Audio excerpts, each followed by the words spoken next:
I wanted to bring in some things that, unfortunately, in the family, things are coming in, whether it's bad books, that might open up ourselves to demonic influences. The old story, what you read is what you become, but also the Ouija board, which has been so popularized in the last 50, 60 years, where kids are using them thinking it's just a fun game to play. And, how we as parents can keep these things out of our homes.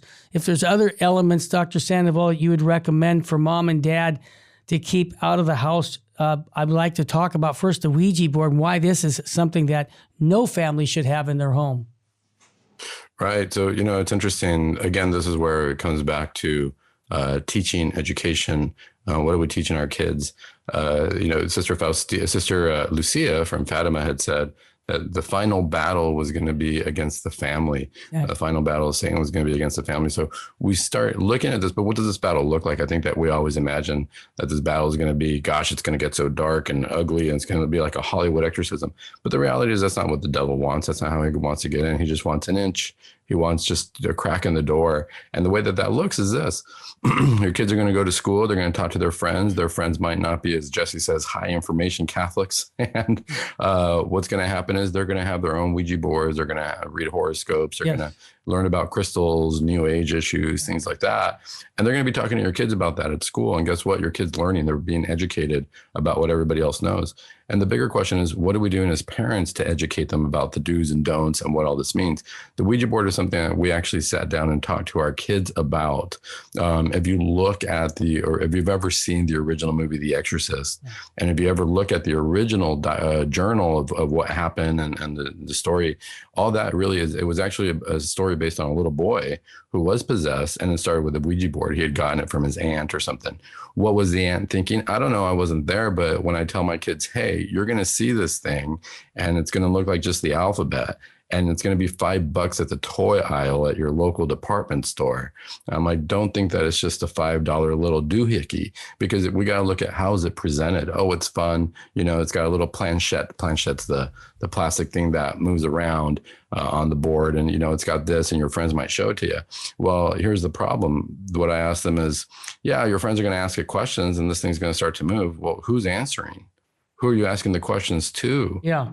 As Catholics, we've got to recognize that everything we do spiritually, everything we do, body, spirit, or mind, is very much directed towards either heaven or hell. Yep. And if we look at that in the Bible, everything we do is leading us one way or another. So if people start to say, oh, I'm just going to talk to the universe and I'm going to ask the universe, well, who's the universe and where are you getting this information from? It's got to be coming from a person. Is it coming from God?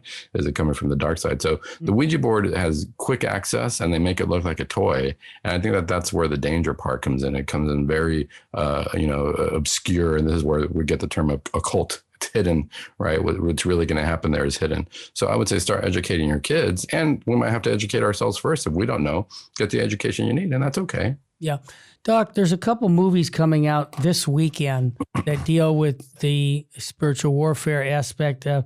Father Amorth, there's a movie about The Exorcist, the Pope's Exorcist, that's coming out this weekend. And another movie that we're going to be talking about, we've talked about it on the Terry and Jesse show, a Nefarious movie that talks about the truth about Satan in our culture.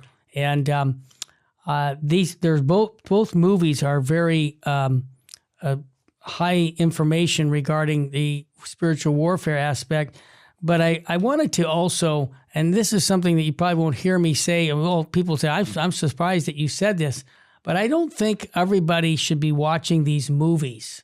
And the reason I give this, and you tell me if I'm onto something, many people are in a position where they prefer just to stay focused on their spiritual life, which is great, and the extraordinary things that have gone on with The Exorcist and all these things that are happening. It would disturb them to a point where it would take their peace away. And am I onto something, or do you think everybody should be going to watch these movies? No, you're absolutely right. That's what I was going to tell you, Terry, as you were mentioning these movies. It's interesting. Hollywood knows what they're doing. They know how to tantalize our minds. And really what happens a lot of times, and I see this a lot in deliverance, is people get so focused on thinking that they got to fight the devil that they forget that that's not our goal here on earth. That's a side effect of the fact that we have to get closer to God. Yeah. So the reality is our focus should be, how can I get to the tabernacle and kneel in front of Christ for an hour? Exactly. How can I pray the rosary? What am I going to learn about? It's like I tell my kids. So when I tell my kids about this, because I tell them, hey, you're going to see this stuff and it's going to seem really interesting.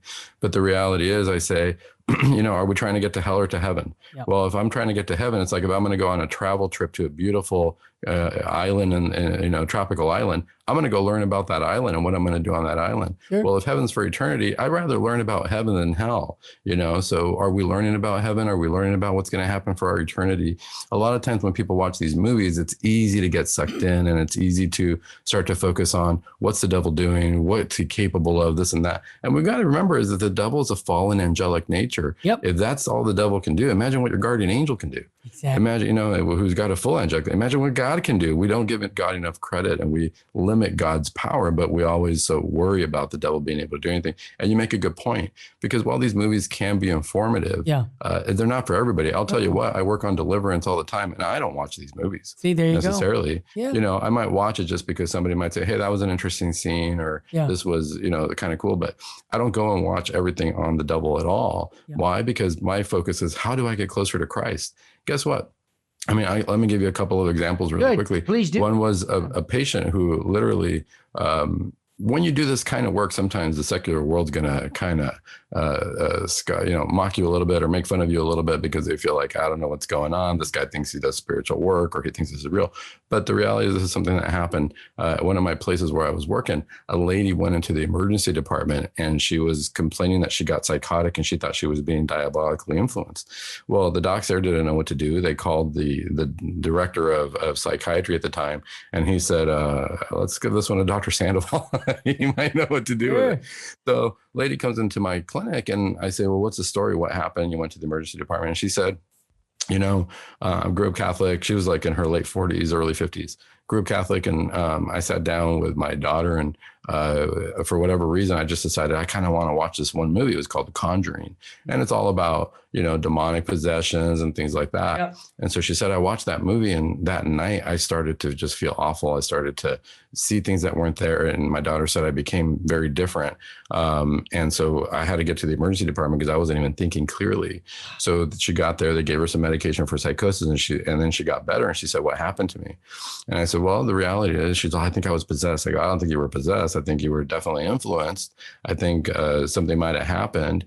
I think maybe somewhere deep down in your heart, you were watching a movie you probably knew you shouldn't watch, or wasn't going to, edify your life towards God in any way. Yeah. I go, and she's like, could it have been the devil influencing me? I'm like, yeah, he might have been creating an obsession in your mind or something along those lines. She took the medication once, and that was it. She didn't need it again. But it was just that very specific moment. But this is how this can influence us if we're not ready. The question is, why are we going to go see these movies? I'd rather go see a movie on Fatima and see what the message of the angel was and what Our Lady has to tell me, because that's what's going to get me to heaven.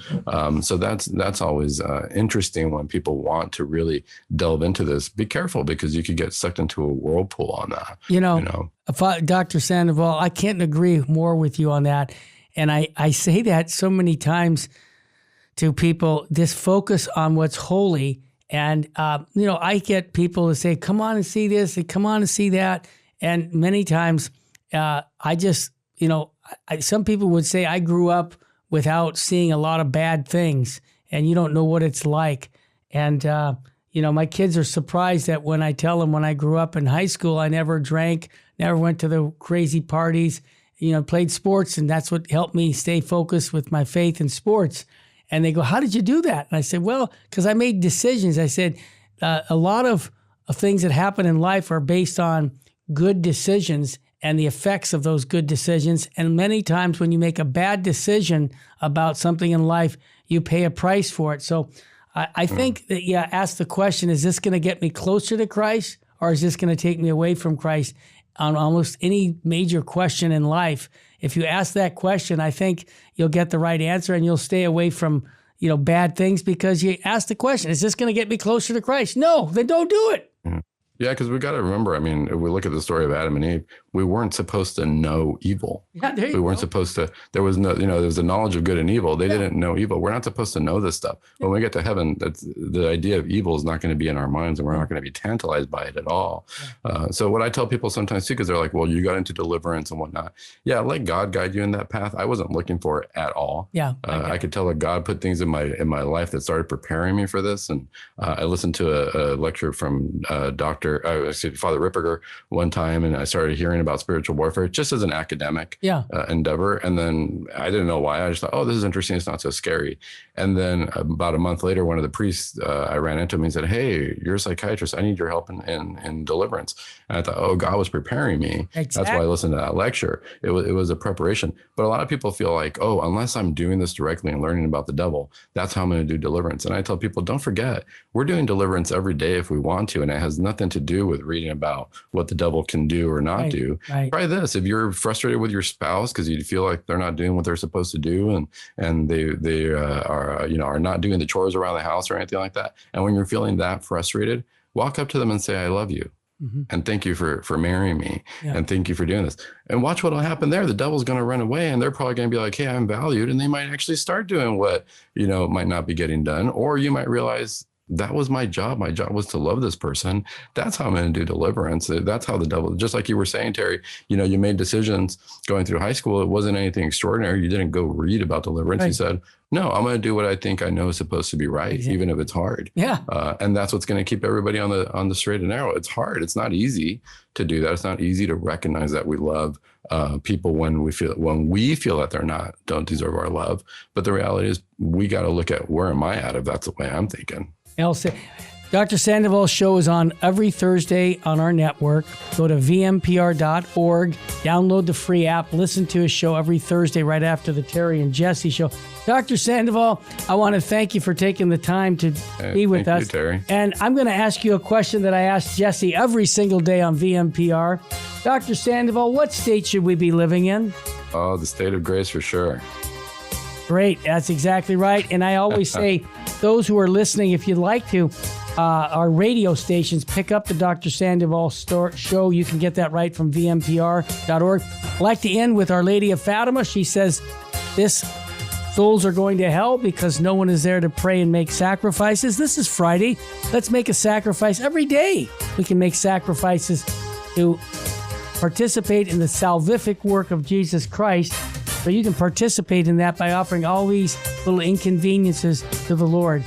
May God richly bless you, and thank you for joining us and supporting us here at Virgin Most Powerful Radio. May God love you and your family.